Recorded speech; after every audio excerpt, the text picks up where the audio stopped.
I had been invited to preach a revival. She and her mother came into the meeting, and while she was standing there with her mother, I was on the platform. We were in the music, singing, opening, singing. Let me tell you what he was doing when I first walked in the church. You don't have to do that. You don't have to do that. Yes, I do. Well, it could be embarrassing for me. It could be. You never interrupt your life. Oh, I'm sorry. Anyhow, we walked in, and he had a musical instrument. Yes. The boys and I all played something and found out he did too. But it was a musical wash tub. He took an old wash tub and put a plastic clothesline in the middle of it and notched a stick and painted that red and white stripes. It was a post hole digger handle.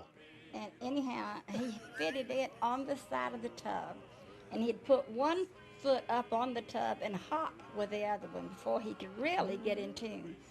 And he'd play that dumb thing, and it sounded just like a bass fiddle. I think Bud could play one, Probably, don't you? Yeah, probably. I believe Bud would be good. I laughed until I cried. And my mom said, "You're going to have to hush or leave." And I said, "Well, I can't help it. That's the funniest looking man I've ever seen." At that old country church. The Lord spoke to me and said, "She is to be your wife."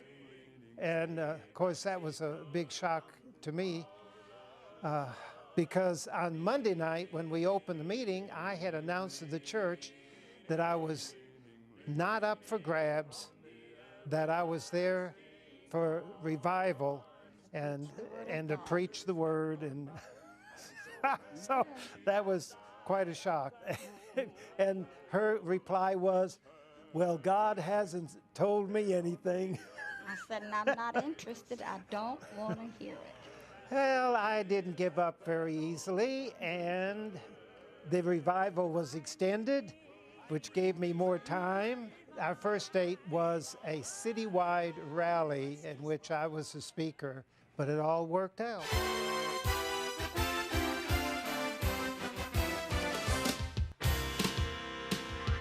He said, "I've got to do this right. I need to talk to Mom." He said, "Now, Mom, I know your son is overseas for 3 years, I think it was, with your only grandchildren. But I don't want you to think this means you're going to have grandchildren around you anytime soon."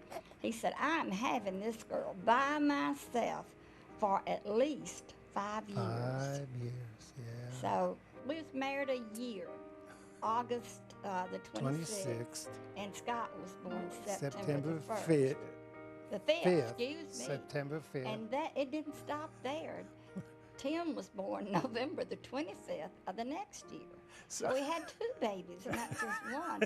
But they've been such wonderful children and anointed of the Lord, and it's been such a joy to birth those children. And we can't forget Drew now. No, but he did come along at a more reasonable time later on. I asked for Drew. I asked God to give me another baby in May of '69. And I thank God for my family. I really do.